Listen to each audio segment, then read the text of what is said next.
Para mim, esporte é um fenômeno cultural. Esporte, para mim, é uma manifestação cultural, uma construção cultural dos povos de várias partes do mundo e virou uma coisa universal.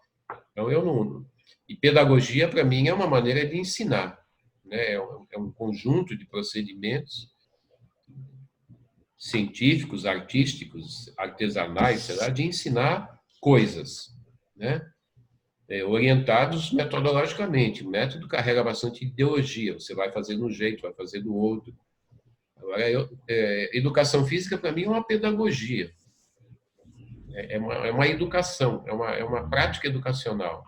Educação física é um conjunto de procedimentos, é uma pedagogia que ensina as pessoas a viverem de uma certa maneira, né? Tem referência o corpo, é a motricidade. Esse é o foco principal. E ela vale-se de vários conteúdos culturais. Ela vale-se do circo, ela vale-se do esporte, ela vale-se da ginástica, da dança, né, dos exercícios, de mil coisas. Agora, eu não conseguiria chamar a educação física de esporte, porque esporte, para mim, não é nem da educação física. O esporte é da superstição, o esporte é da educação física, o esporte é de todo mundo. Uma pessoa não precisa ser da educação física para falar de esporte. Aliás, a maior parte das pessoas que falam filosoficamente de esporte nem é da educação física. Na pedagogia, a minha fonte principal é o Paulo Freire.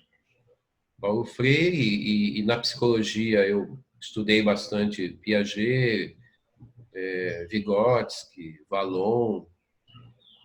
Na antropologia e filosofia eu estudei muito um pensador alemão chamado Arnold Gehlen. Eu fui pegando aqui e ali no campo da estética, da arte, né? Eu fui buscar muito em Schiller, né? Na filosofia eu li bastante Montaigne, eu fui pegando aqui e ali, né? E li outros autores como Huizinga, Brugère, Queiroz. Eu não me afinei muito com esses autores, não, sabe? Que falavam sobre o jogo. E por isso que eu procuro escrever sobre o jogo por minha conta e junto com o Pierre Normand. Eu acho que para enriquecer a educação física, você tem que buscar coisas fora da educação física. Porque senão você vai ficar preso a gente que confunde esporte com educação física. Pô, esporte é um substantivo, né? Esporte é uma coisa, não é um método. Tá, então, eu estava dizendo assim, esporte, a gente, se não beber fora da educação física, a gente vai se empobrecer um pouco, porque na educação física você acaba se deparando com gente que faz essas confusões, né? Chama esporte, que é uma coisa, que é um objeto, que é um substantivo, né? Vai chamar isso de método. Método é outra coisa, né? Então, por exemplo, quando a gente fala esporte educacional, a gente está supondo que esse esporte vai estar a serviço da educação. Vai ser chupado pela educação como um conteúdo da educação. E ele vai servir aos propósitos educacionais de quem está educando, né? Se o Paulo Freire vai trabalhar com esporte para alfabetizar, ele pode. Mas, nesse momento, o esporte vai estar a serviço da pedagogia dele. Então, tem essas confusões, né? Se eu abrir o dicionário, eu tiro essa confusão. Mas as pessoas não querem abrir o dicionário. Então, pega lá no dicionário, esporte, o que é? Está escrito lá o que é esporte. Pedagogia, está escrito lá, né? Vai por aí. Até nós somos, inclusive, prisioneiros do nome educação física, porque ele está grudado na nossa cultura. Você corre o risco, se desfazendo dele, de perder a identidade, né? Porque o professor de matemática não precisa dizer que existe educação matemática, que existe educação química, educação geográfica, educação histórica, né? Então, é história, é geografia. Eu sou professor de história. Eu sou professor de educação. Sou professor de educação. É uma redundância, um negócio esquisito, né? Do ponto de vista linguístico, isso é semântico, é terrível, né?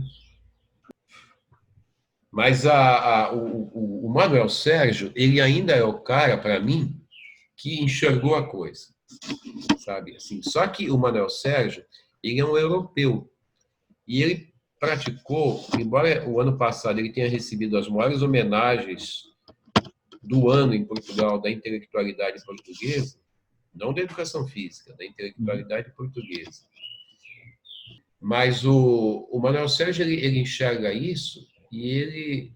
Só que a tese dele é uma tese de ruptura com a maneira europeia de pensar. Quando ele diz que nós não temos um corpo, nós somos um corpo, isso rompe com toda a filosofia branca europeia, né? Com toda a tradição que os europeus preservam tanto. É bem interessante a gente rever o trabalho do Manuel Sérgio. Ninguém disse nenhuma novidade que eu conheça na nossa área em mais de um século, depois do Inesio Penamarim, né, que não seja o Manuel Sérgio.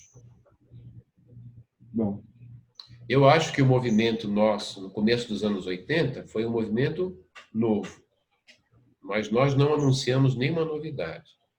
O movimento foi novo.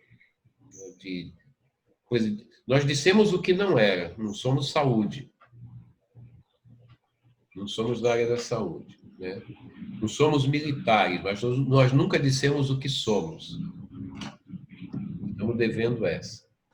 O Manuel Sérgio, ele não falou de educação física, né? Ele não falou de pedagogia. Ele falou